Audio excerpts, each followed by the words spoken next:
Thank you. I'd like to call the meeting to order for the PPRTA Board of Directors for our October 11th meeting. We do have a quorum. Is there a motion to approve the agenda as sent out? So moved. Is there a second? Second. Okay. All in favor say aye. Aye. And opposed? Okay. At this time, if there's anybody in the audience that would like to speak to the board for public comment, please raise your hand and we'll let you come up and we'll give you about 3 minutes to do that. Is anybody? Not seeing anybody, we'll move forward. The minutes of the September 13th meeting was sent to you last week, I believe, and surely you've seen them. Is there any corrections, additions? Is there a motion to approve as presented? So moved. Okay. Thank you.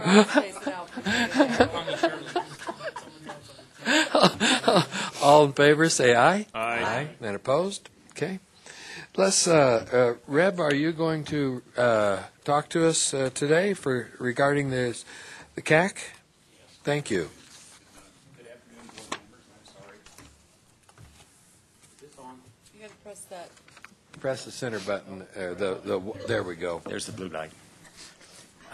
Jim's down in Albuquerque enjoying the balloons as an annual event. Our monthly meeting last Wednesday was uneventful. No public comments, no issues with the financial reports. Last week it was still positive. You happen to be fortunate enough to be in the timing that you get the newest report a week later than us, or actually 3 weeks earlier than us, actually.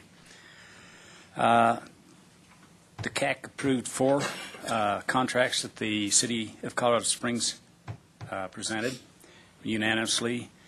The Transit Services monthly update was accepted, and it was informational, as was the 2018 Transit Service Plan, which Craig's here now. I saw him last week and introduced him, but it was Brian. I do know the difference between the two. Would you mind talking into the mic? Yes, ma'am. You're going to have to yell at me because I have that problem at the meetings, too. We have no problem yelling at you, Reb. It's okay. We'll do that. I know they do it here at all of the meetings.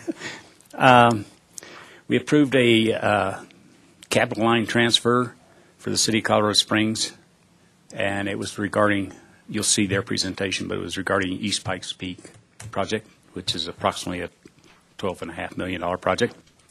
The City of Colorado Springs monthly change order and El Paso County monthly change order and property acquisition reports were given as information only. Rick gave a report of recent board actions, and this was accepted. There was a brief report, which you will also get, about the 2017 Ballot Initiative 5B, which is this particular group's ballot initiative. You will get some other things that we were discussed. There was no vote on them.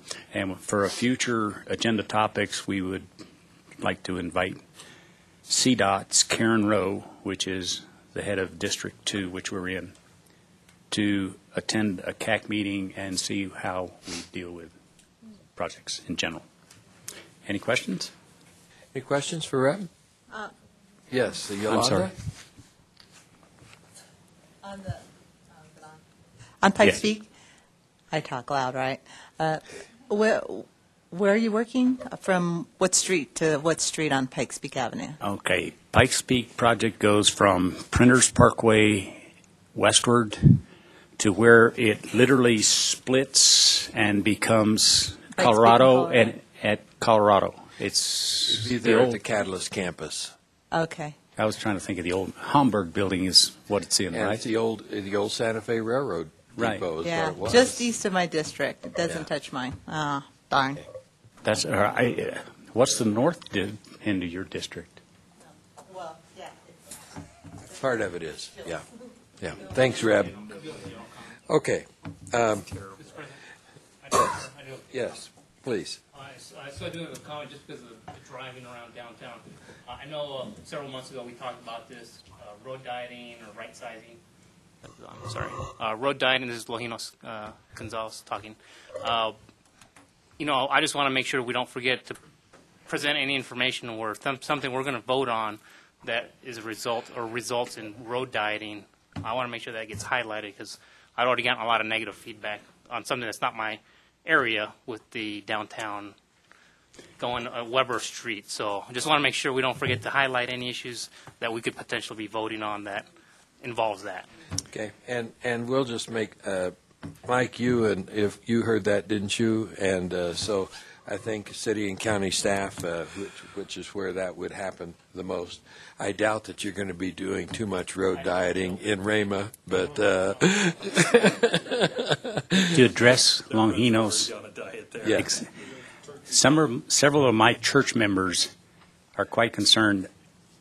The church is literally on the corner of Pikes Peak and Weber. And I know they took my parking spots. Not only did they take them, I haven't figured out how to get in and out. And the opposite side of the street has a fire station on it. But PPRTA funds were not used. That was some of the city. That's correct. And in that situation, it was the downtown authority that did that. It was not the city of Colorado Springs. Okay? Okay? All right. Longino's? Okay. Is there a motion to accept the report from the CAC? Yeah. Okay, we got a yeah. Is there a second? Okay, thanks. All in favor, say aye. Aye. And opposed? Okay. All right. Let's bring up Bev Good afternoon. to talk to us about the budget. Okay. Yeah, we've changed the name for this month only to Bad News Bev. That's right. So as you can see with the sales and use tax report this month, we just got the check today, and we got $8.7 million compared to a budget of almost $7 million. So we're $982,000 below the monthly budget, but last month we were $911,000 above the monthly budget. So it's definitely not following last year's pattern. At least we know that. And so we're only 1.7% or $1,074,000 above the annual budget year to date. On page 2, it shows for the month, in August was the first month that we were below actual last year. We're below by $463,000. So that is pretty significant. Hopefully we won't see that continue, but I talked to county staff because they were already analyzing this, and they said that retail sales were below last year for the month. So, and we'll see if we find anything else out because it just came in today. So the pages 3 through 5 are just putting it in the financial statement format, and it shows that none of the expenditure line items are over budget. So that's good. Are there any questions Any on questions the for financials? Bev? All right. Okay, All great. right. Let's, Bev, let's go on to the 18 budget. Okay, so today at your places, I put the copy of the draft budget because according to state budget law, you need to receive it as a board by October 15th. And today we'll confirm setting the public hearing date for December 13th. Okay. I need a motion to set that public hearing date for December 13th. That needs to be officially done by the I board. move to accept the date as stated. Okay, okay. Any discussion? All right. David, we're just setting a public hearing date for December 13th is all we're voting on right now. So, all in favor say aye. Aye. And opposed? Okay. The external auditor? Rotation recommendation? Okay. So it was requested by the board for me to do some research concerning requirements for external audit rotation. So attachment 1 outlines the pros and cons of rotating the external auditors and the arguments for our auditor independence and possible fresh look at the auditee. The arguments against are possible increased costs, decreased service levels, and loss of existing organizational knowledge. Now, Attachment 2 is an article written by the Government Finance Officer Association, and it's titled Audit Procurement. And it goes through 6 requirements for audit procurement, which we did follow when we went to procure a new auditor, or as it turned out, the same auditor. It was either last month or a couple months ago. So we followed those requirements, and I checked with the city and county staff to find out what they do and what's required by their boards. And they are required to follow the written Government Finance Officers Association audit procurement standards that are in here. So as staff, we are just requesting that we not be required to rotate auditors, and that we follow the Government Finance Officers Association requirements, which we did do, but that's maybe a stated policy of the board. And that's our recommendation. Okay, is there any comments or questions? Yes, David? If we go to the GFOA paper, it recommends replacement of auditors at the end of the contract. And specifically, I'm looking at, I'm trying to catch up on here, the handout, page 12 out of the 54-page handout. The last, Bottom bullet on the. the bottom bullet point, thank you. Government entities should undertake a full-scale competitive process for the selection of independent auditors. Ideally, auditor independence would be enhanced by a policy requiring that the independent auditor be replaced at the end of the audit contract, as is often the case in the private sector, which is the issue that I raised before. I don't think it's something we need to decide now, because we just had the selection, the process, and entered into the new contract. It also recognizes that there's a difficulty in finding independent auditors that's willing to do a government process. But I do think that this is something that we should look at. It becomes an issue of transparency. We're $100 million a year enterprise here. It's not a bad idea to have a new set of eyes look at things. I'm open to any kind of ways to look at it, but the GFOA does indicate. And I think that's consistent with what she's recommending, is that we accept and vote to accept, to follow the GFOA standard. So then the next time, so we have 3 years now of this current auditor, and then after that, we should probably, We should be. Oh, I misunderstood what you were saying. since we've already approved the Oh, current yeah, we don't auditor. go back to it. All we're doing is asking to accept and follow those standards. Yeah, then, okay, Okay. I'm okay with that. I apologize. Is I there misunderstood. is there a motion to, I'm yes, sorry. please, go ahead. Forgive me. So I thought it's on the recommendation not to require. Well, here's the thing, is when I talked to the city and the county, they're not required to rotate their auditors. And they interpret this document to support that position. I Now, did not I see this document as saying it's required. It says personally encouraged. think the board Right. should make the policy that they want to make. I shouldn't recommend a policy to the board about the auditors because I'm being audited. So it's whatever the board chooses to do on this. David? Oh, go ahead. I don't think I have a problem with, staying with or changing to a new auditor one way or another, but I do want to make sure that we continue to compete it, Right. right? I agree with on a that. regular and periodic basis. That's really important, because that becomes the vehicle for replacement if we have a bad performance environment. I think So you're. as long as we're always doing that, then I think I would be comfortable with, keeping or not keeping. Yeah, I think all we're asking today is the board to vote to follow the GFOA standards. And I can be supportive of that. We could end up having competed and find out that 2 of the 3, if there's 3, don't have the qualifications. Well, Right. that's the stage. I don't want to be forced to do something, but I do want us to consider it. Does the GFOA require a replacement, or is it only recommended? Again, it's the bottom bullet. It's a recommendation. then that's fine to follow Yeah. the GFOA as long as it's a recommendation. Yeah, and not yeah. a requirement. And it does say, unfortunately, the frequent lack of competition among audit firms. Were you talking to the mic, David? Oh, sorry. It also indicates that unfortunately, the reality is Right. that we may not be able to find Right. qualified people.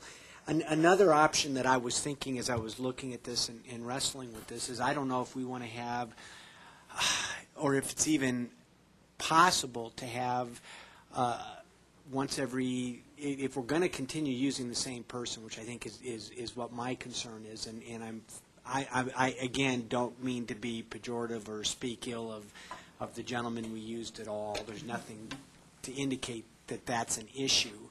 It's a question of being open for the public. Once every 10 years to have an independent eye come in and say, we're going to look at this independently to say, to see if what's been done complies with the standards and everything. Because really, we are relying on the auditor, and it's a lot of money. That we need. I think that's a decision this board can make. Okay. Yeah. So the motion would be. To follow the GFOA, yes. See, it's not clear, though, because it says also in that same paragraph, audits could make a policy of mandatory auditor rotation counterproductive. So I think that's, It says it could. yeah, so just, if you would decide you want to do audit rotation or not, would be a real clear policy for myself or whoever follows me to do. I laugh because I think my recommendation would be to encourage auditor rotation, Oh. which is not clear. Yes, that's good. I think so, too. Right here. I think Yeah. whoever makes a motion should just read that or amend it. Would somebody like to make a motion? Okay, yes.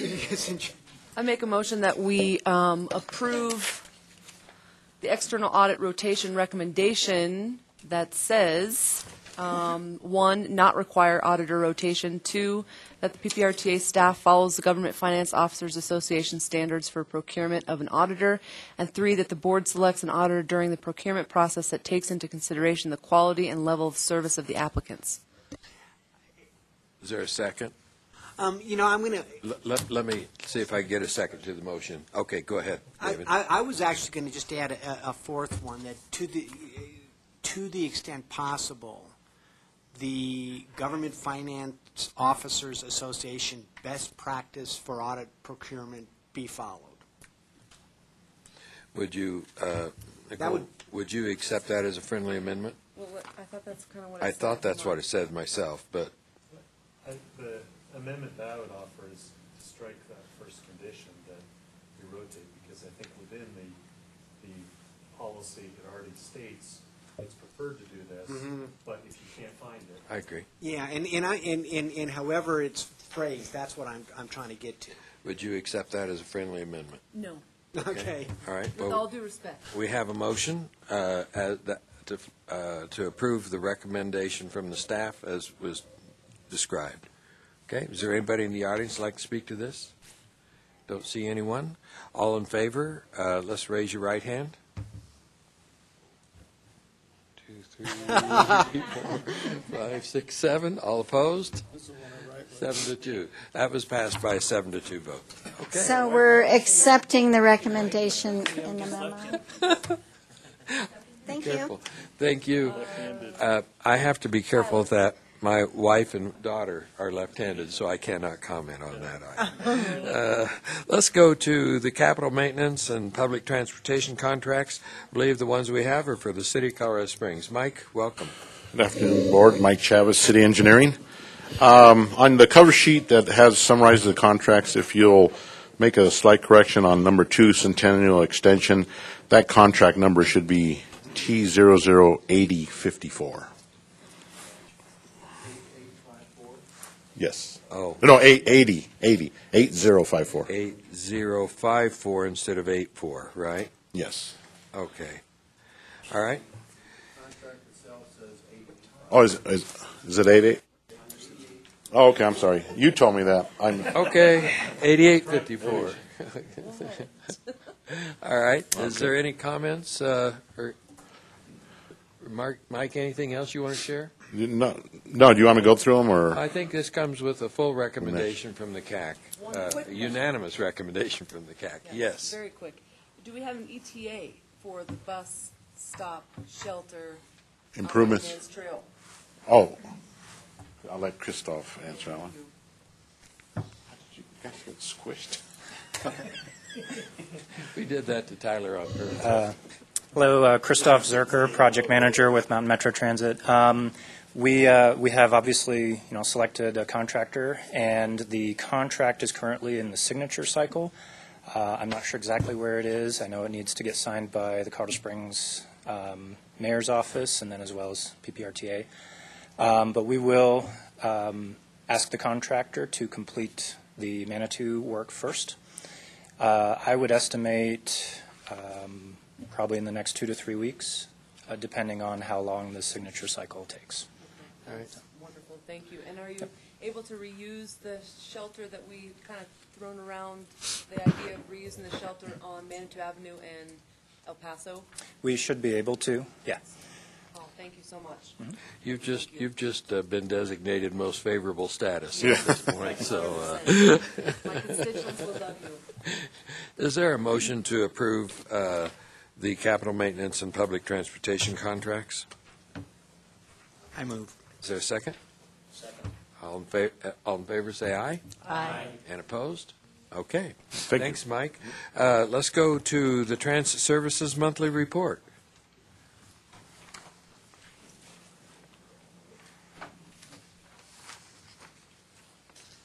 Good afternoon, board members. Craig Blewett, Transit Services Manager with the City of Colorado Springs. The report is in your packet. A couple of things just to highlight, I guess, are that looking at the local fixed route service, we did have a slight decrease comparing August of this year to August of last year. And that's something we will keep an eye on, as we haven't had a decrease in a while. Looking at the ADA paratransit service, we had a significant increase. So we had about almost an 11% increase in ridership on that. And again, that's a bit of a change as well, so we will keep an eye on that one too. For van pools, we have had, as we've noted previous reports, that we've had a decline in ridership. I think we're losing the battle with gasoline prices. But I do want to point out once again that our vans are 87% full, so we have fewer passengers, but we're also running fewer vans. So we're still retaining the cost effectiveness of the program. It's just running at a lower level than it has in the past. Okay. On the projects, we did implement our service change on October 1st, just a couple weeks ago. That went on without a hitch. So we went to 15-minute service on North Academy between the Citadel Mall and Chapel Hills Mall, essentially. And we also added another bus to the 10 and 11 pairing. We were having an on-time performance there, and we fully expect that in the first couple of weeks it's looked good. But we think we're going to vastly improve the on-time performance on that route that serves South Nevada in combination, basically a 15-minute service on South Nevada. So happy to answer any questions you may have. Questions? Yes. Mayor? Thank you. Are you getting many phone calls from people who ride Route 3 because of the WAP? Because of... The West Avenue action? We have, yes. I don't know exactly how many, but we also, that's been a focus of our social media notifications. So I think people are getting used to the project by now to some degree, but we do try to put out notices whenever it's running late. And I will say that I did speak with Wildcat Construction and just mention that I had seen on the avenue the flaggers stopping right when the bus got to the flagger, instead of Right. letting that bus through and then stopping. So I'm trying to be very aware of that and communicate with them as well.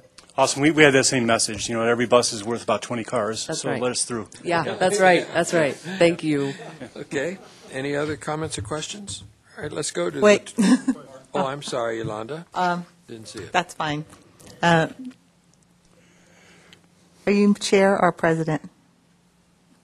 Chair. You're the It says chair, right? chair, yeah. Thank you, Chair.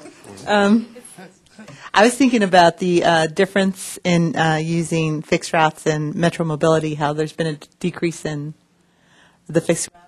Yeah. I'm thinking it might have to do with all the construction going on, because I have found so many areas I'm not able to walk because of the construction, so I'll just do Metro. Right. Okay. And hopefully the product of that construction is going to be better pedestrian Oh, yeah. access. Yeah. In the long Pay term. off in the long run, but Right. difficult right now. Right. Okay. Any other comments or questions? All right, let's go to the transit service plan, 2018 transit service plan. Sure. Just take the opportunity, with the proposed PPRTA budget, draft budget for next year, there's increased transit funds that enable us once again to be able to add transit service. Quickly point out that with the Mayor Souther's proposed budget, there's about a $180,000 increase for transit, and that will enable us to honor our current contracts that have escalators going year to year and sustain our existing service, and also add a mobility manager position, which is going to be highly beneficial, and I could talk about that further if you want. But that enables us to sustain existing service, and with the PPRTA funds that are forecast for next year, we can expand service up to about $1.4 million worth. Once again, we do a 5-year rolling financial analysis, so we don't just get more money next year and throw that all into service, and then there's a dip in the economy after that, and then we have to shut that service down. That's not the way we work. So we look 5 years out, and with our 5-year forecast, we feel comfortable to be able to add $1.4 million in service for next year. So we've begun our process of dialogue with community groups in terms of what options we have for service improvements, and that is included in your packet, I believe, is one of the sheets in there. And overall, what we're trying to do is follow the guidance of our regional transit plan that's been adopted by the Pikes Peak Area Council of Governments Board. We are also using data-driven analysis to determine which of our routes are deserving or warranted for increased service, perhaps more frequency, perhaps more off-peak service. And we're also looking for partnerships if we were to expand our service area. So some of the alternatives that are being looked at seriously are listed in that, and I'll just quickly run through them. And I have a stack of pocket route maps if you need them to interpret what those route numbers mean and where they go. But for Route 27, that's the southern leg of Academy. We have an option to increase the frequency there to 15 minutes. Add a new Union Boulevard route that really, in terms of north-south routes, we have Nevada. Then the next one that's north-south is Academy. It would be a good tweener to add to our grid network and shorten travel times. Looking at Route 3, I mentioned Route 3, that's the one that goes west on Colorado Avenue, Manitou Avenue. Increase Saturday service to 30 minutes from 60 minutes. Route 1, which goes from the southeast part of town to downtown, increase that service on Saturdays to 30 minutes. Route 32 is a route that goes, this is testing me, by the way, because I didn't actually check this. But Route 32 serves the Security Widefield area, and we're looking at adding Saturday service, which it does not currently have. Route 10, which goes to downtown terminal and Pikes Peak Community College, adds 60-minute service on Sundays for that route. The new Union Boulevard route that I mentioned, well, I'm sorry, this is actually a second segment of this, to extend the Union Boulevard route north to serve the northern hospitals. What we're proposing here is really a basic level of service that does not run all day during weekdays, runs parts of the day, morning, midday, and later in the day. And working with the hospitals to see if they're willing to help us fund higher level of service than that. The Route 11, again, that's serving downtown to Pikes Peak Community College, a similar route to Route 10, adding weekday daytime vehicle to improve on-time performance. We implemented that one. And Route 19, that runs between downtown and UCS, has a 60-minute service on Sundays. New Pikes Peak Community College service to serve northern campus of Pikes Peak Community College. As we've reported before, we've developed a student pass program with Colorado College and UCCS. Pikes Peak Community College, their reservation is we don't serve one of their major campuses. They're reluctant to charge their students who may not benefit from the service we provide, so we're looking at an alternative there. And then also with Route 1, that's increasing the weekday service to 15-minute service, and that goes between southeast Colorado Springs and downtown. It would probably be an either-or with Route 27 going to 15-minute service or Route 1. That's one of the areas we do want to get community input in terms of helping us establish priorities. The key thing is we're going out to public groups. We've been presenting to the Citizens Transportation Advisory Board for the city. Councilmember Geislinger was present for that. We're also going to the Transit Coalition, the RISE Group, and so forth. Individual council members, or if any of you want to talk to us at any point in time, we're open. We would welcome that. So we've begun that process. We'll be making a recommendation towards the end of this year. Craig, I just want to thank you for some good work. As I brought up to this group and others, and Craig is addressing this, we have a situation where we're building a new women's hospital up north, new children's hospital up north. We have an employment program going on at Pikes Peak Community College, and people from certain parts of our city could not get there. This is a major change, and I know you've been working on this for about 2 years, and I deeply appreciate it. And I think this won't solve the problem 100%, but it's a huge step in the right direction. So, yes, Yolanda? I've been working on it too. So, just to be clear, bus 1, it's really at the tip and on the border. And bus 1, the route 1 is literally a mile from my house. And bus 7, which is the one I take downtown, is a mile from my house. And it's not really accessible either way. There's, a bunch of unbroken sidewalks and all that. I just want to make that clear, because it's not like bus 1, the route 1 is in Southeast. South Academy Boulevard is. It is, and it's time for that. But one of the things I want to do is make a clarification, is that the budget for transit was 900, what was it? Can you just? Total operating budget? Total. About almost $23 million. No, the mayor proposed this time. So the means of effort level was $5.7 million. We met that this year. The proposal is going $180,000 more than that. So whatever $5.7 million is plus $180,000. Oh, okay. Because when I was reading it, I understood it to be 900,000, and that now that, but it's 180,000 more. There was a question asked at our last city council meeting. Mm-hmm. So I actually wanted to make it clear for Joe. Yep. And Joe's here, so because he was like, "What did we get in the budget for transit?" Because he says, I hear 900,000, I hear 180,000. What is it? The maintenance of effort level, or what do you? I'm sorry. What's the increase in transportation funding from the city for this year? For next year, it would be $179,800, $600, something like that. What percentage does that come to the budget? Of the city share or of the total budget? So whatever. Whatever $180,000 divided by $5.7 million is. Yeah. Yes. Okay. All right. Okay. All right. Thank you. Any other comments or questions? Yes, Mr. Vanderberg. Thank you very much. I see that. I think it's great that you're going to a specific set of groups, the ones that would be interested in this kind of thing. But do you have a way for an individual citizen to provide feedback? Place on a website or a phone number to call or anything like that? Yes and no. I mean, we haven't done a program saying call us and give us your input on our budget, but we do. 385-RIDE is plastered all over our buses, and our website is mmtransit.com. You can get there that way or through the city's website. And we take comments, commendations, as well as complaints. Okay. All right. Thank you. I appreciate it, and appreciate the hard work that you're doing and trying to solve the issues. We still got a lot of work to go and a lot of ways to go, but we're making improvement. I appreciate that. Well, thanks, and we have about 31 people back at the office who also work hard. So. Yeah, I know that. And as well as the drivers. All right. Okay, let's. That was for information only. Let's go to item 8C, City of Colorado Springs Capital Projects Line Item Transfer Request. Mike?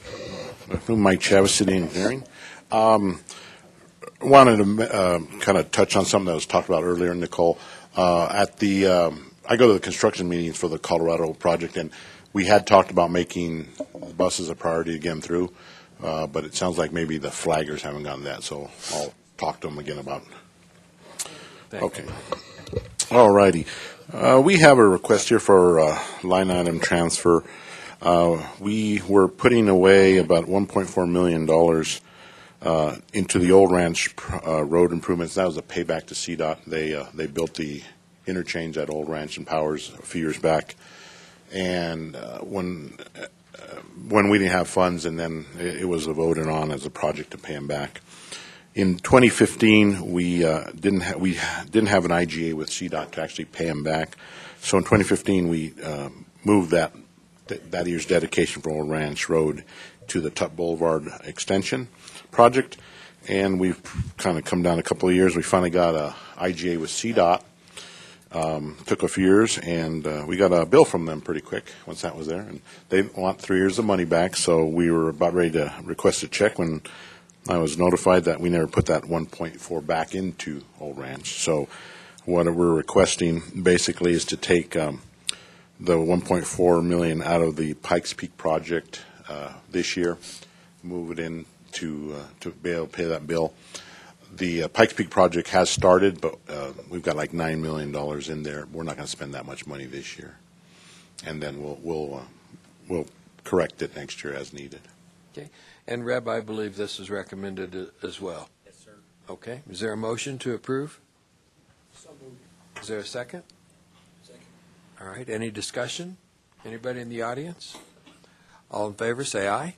Aye. And opposed? Okay. All right. Let's go to the board policy, request to revise board policy. Yes, okay. This is in reference to the Pikes Peak Avenue project. It's a $12 million construction project, and the RTA, when it was originally set up, had change order limits of anything, once you reach a total cumulative change order total of 100,000 or 15% of the contract, whichever is less, we had to come to the board for approval. Well, we found that was going to be very problematic for these larger projects where $100,000 change orders are, easily reached.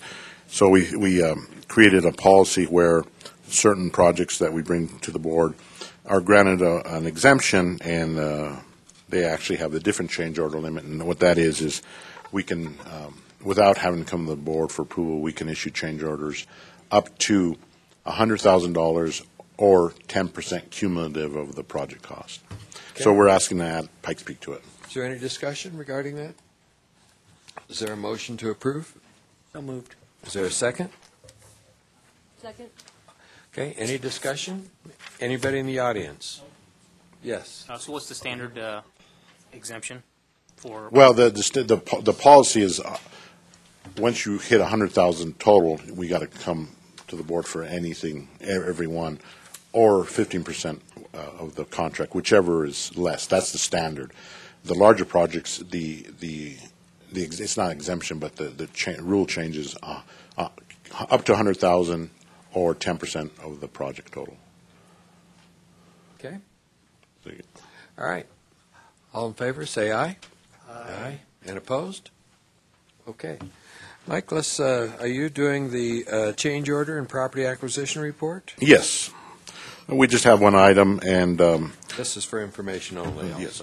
This is actually an on-call task order that with the RTA on-call, but we had said that when we use the on-call lists, we would come and report them.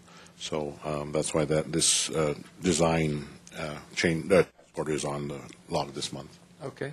Is there any questions? Okay, thank you. All right, thank you. Jennifer, let's go to the El Paso County change order and property acquisition report. Welcome. Good afternoon, Mr. Chair, Board. This is just some additional cleanup on the Mark Shuffle South project. If you have any questions, I'd be happy to answer it. Any questions for Jennifer? Nice job, Jennifer. Thanks. Yeah. You'll be seeing some additional things. We're trying to close out this project and wrap some things up. So over the next couple months, you'll be seeing some additional items come before you. Okay, thank you. Thank you. Every year, we address this, and Rick is going to come up to us. Our legal service, Vice, Noggle, Seaver, and Pogue, has to be renewed on an annual basis. So, Rick, you want to present this to us? Certainly. Rick Sonnenberg, PPRTA Program and Contracts Manager. Since day One, the Eisenagel Seaver Pogue firm, and maybe its predecessor firm, have been the general counsel for the PPRTA board.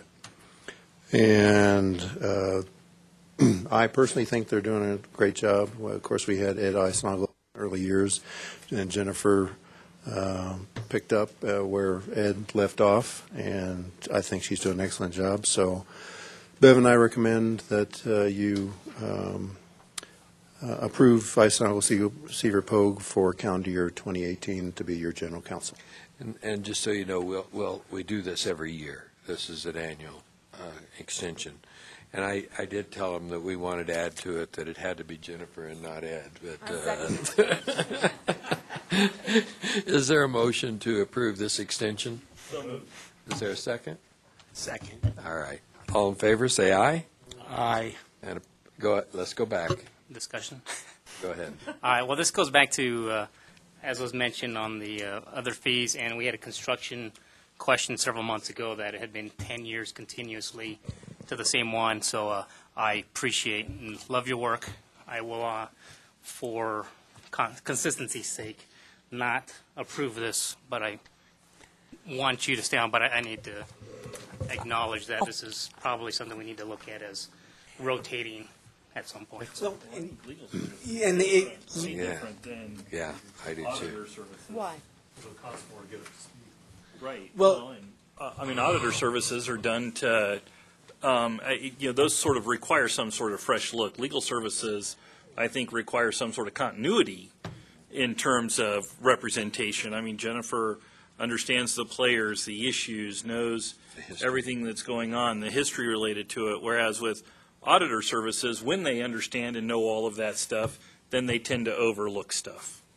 And the other thing that if I might, Yes, please. is legal issues change from year to year to year. So that, for instance, the Walmart issue is now the thing that's pending. So the same attorney will address different issues year in and year out. Whereas from an auditor standpoint, it's a question of looking at the same types of numbers with new eyes. So I agree with Councilman Mark. Councilman, it's not Councilman, it's Commissioner. Thank you. I knew Mark. With Commissioner Waller that there's a difference. And Okay. so. Any other discussion? Yes. One last comment. I think it's also appropriate to note this was a one-year contract in 2015, but as was negotiated with that contract, there were 3 one-year options, 16, 17, and 18. So those are pre-negotiated conditions based, and I would imagine they were based on if we were seeing the performance that we needed, then we would have an interest in continuing. I'm going to presume that 19 does not have that pre-negotiated year, so then that becomes a consideration for recompleting or something like this, which I think would happen. But it doesn't say that it goes past 18, so maybe there's that scenario. But for 18, it's pre-negotiated as an option that we can exercise or not exercise as we choose. Correct. In 19, I believe it'll be a new contract for some period of time with extensions is what the board has been doing in the past. So it'll need to be a contract that you see a contract document instead of just a motion in the minutes extending for a year. Okay. All right. Any other discussion? Anybody in the audience? All right. Let's vote. All in favor, say aye. Aye. And opposed? Okay. All right. Let's go to coordinated election, the status report. And Rick Sonnenberg again, this is just an information item just to inform the board that all the statutory steps have been complied with the clerk and recorder's office, and we're in solid shape to go to the vote on November 7 for the PPRTA ballot measure for the gap issue, 525 gap. Yes, please. Real quick, Manchester Springs City Council already voted unanimously in favor of amending the IGA if we need to. Oh, okay. Thank you. Thank you very much. Okay. Any other comments? Anybody in the audience? Okay. Let's go to the appointment and reappointment process for the CAC. Rick, we talked about that earlier. Would you share that with the group and see if we can get their approval? Yes, please. As you recall, in the board-approved CAC bylaws, the member governments appoint their CAC members. City for CTAB for city and HAC for county, et cetera, REMA. But the at-large and the at-large alternate CAC members have to be appointed or reappointed by the board of directors. And as the original bylaws were established, they were on staggered terms so that not all CAC members, not all 21 CAC members would be up at any one year. So you have a list of 7 here, but the first 3 are member governments to appoint or reappoint. So you have 4 CAC members, 4, 5, 6, and 7 that are up for consideration for reappointment. I've notified all 4 that they need to apply for reappointment by November 1st. So the options are on the back of the sheet, and my inclination, my recommendation to you is we should go ahead and advertise, post it on various websites, the PPRTA website and other member government websites for information, and get some applications and let the board, through its ad hoc subcommittee, there's a board policy for a subcommittee to review the at-large and alternate applications, and that subcommittee is the board chair, board vice chair, and the CAC chair. Those 3 would then first review, and if they feel so moved, they can interview the candidates and then make a recommendation to you at either the December or January meeting. Okay. That would be the process. Is everybody acceptable to that process moving forward? Okay. So the bottom line is I'm requesting board approval to advertise. All right. Is there a motion to do such? So moved. Second. All right. All in favor, say aye. Aye. And opposed? Okay. We'll keep moving forward with that. Do you have a staff field review report for us? Yes, the information only. It's in your packet. I'll be glad to take any questions. Any questions regarding this? Okay. All right. Let's, moving on. Jennifer, do we have an executive session today? No executive session. I can just briefly report that the PPRTA's response brief in the Walmart case is due on November 6th, and we're moving forward with that. Nothing else there. I'd also advise the board between meetings regarding Senate Bill 17-267, which was did a lot of different things, one of which was changed where the marijuana tax was being assessed, which had some unintended ramifications for the RTA, SCFD, RTD, and some other local governments. The result is that we're currently not able to get sales tax on marijuana sales. There was a special session called, which I'm sure many of you are aware of, just last week to try to rectify that issue. That was unsuccessful. So at this point, we're waiting for the next legislative session and to see what happens. Okay. Yes, go ahead, Mayor.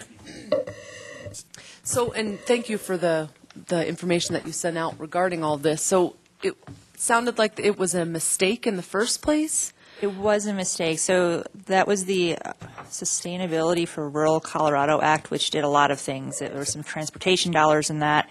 It dealt with the hospital provider fee. It dealt with a myriad of items.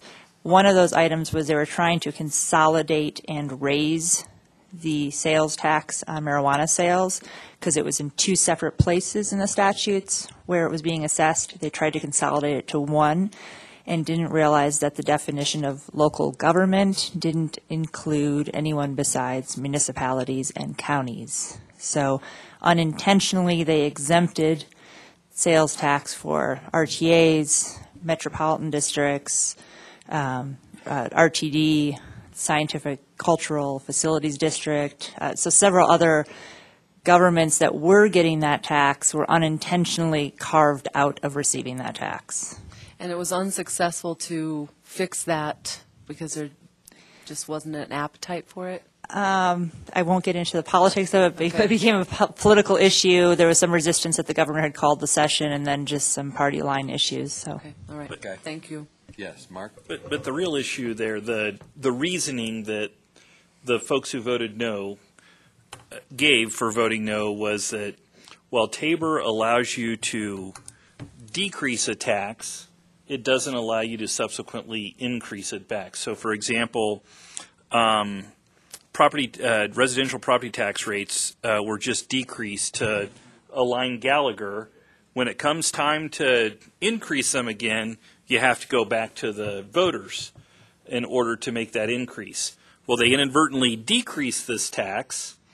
Tabor doesn't allow the legislature to increase it. Tabor allows the legislature to ask the voters to increase it. So I don't see this issue being resolved. I mean, if it's a constitutional issue in the special session, it's still a constitutional issue in the regular session. So I don't see this issue being resolved at all. For us, though, the good news is it's way less than 1% of our overall revenues. That's right. Yeah, pretty insignificant for us. Okay, any other comments or questions? Jennifer, thank you for that. We do not have any actions related to litigation. Is there any member announcements? Well, Yes, actually, David? I'm just going to bring this up as a request. Is there a chance that we can schedule the start time for this meeting at 2 or 2:30 as opposed to 1:30? I have two sets of meetings, one that starts at 1 o'clock that involves lots of people that can't start except on a Wednesday afternoon because it's all the Wednesday afternoons are coordinated, and this one that starts at 1:30 because all the Wednesday afternoons are coordinated. So if it's possible, I would like to know if you guys would be willing to start a half an hour or an hour later. If that's... Does anybody have a problem with us starting at 2 o'clock? It's not Rick? ideal, but I can Yeah, do it. it's not great for those of us that are here for both meetings. At 1:45. Yeah, go ahead. From my point of view, it actually, notwithstanding we may still keep it the same time, it actually would be advantageous to me because I'm also on the Park Advisory Board, and that meets also at 1:30. So if we started at 2:30, I could go to that meeting, then come here. So I have that challenge. Okay, I definitely can't do 2:30, but I could manage 2. okay. If we move to 2, is there any objection? Reb, did you? I just wanted to mention the fact that it's right after PPACG, and many of you are members of that.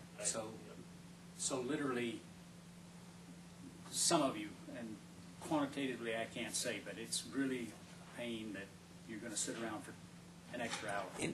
I'll do it. And it's just a question of convenience for me and... No, it's a question of convenience for us. It's a question. It's an issue for you. Yes, I mean, it's, So- the other Anybody board have is just, any you know, objections? Yeah. I'm fine with 2. okay, I'd make them, Rick, let's Bias one. start at 2 o'clock next time. Yes. Okay? I was just looking, Jennifer, in the bylaws to see if, You have to do a motion. I didn't even think. I think we can do it by consensus. Let's go at 2 o'clock unless we find out there's something in the bylaws that have well, to be I mean, changed. if we need to change it, Yeah. then I would just say, let's, for the sake of simplicity, we don't have to, let's make a motion to do it at 2 and... Here, go on the record to change it to 2. Make such a motion. I'll make the motion to change to 2. I'll second. All right. Any discussion? All in favor, say aye. Aye. And opposed? Seems unanimous to me. That We'll way, start if at we 2 find o'clock. any paperwork we need to backfill with that, we'll All right. And bring it thank back you, next and month. then the Strategic Planning Board at CSU says thank you, too. I think that's, is there any other member announcements? All right, we're adjourned. Nice.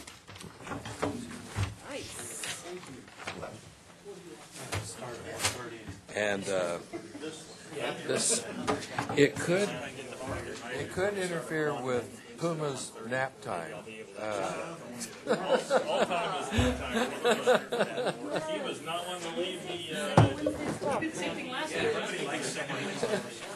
Puma knows how to do a meeting. Everybody has the same idea to get it all done in one day. We're all trying to get it all done on one day. I think that's part I like that myself.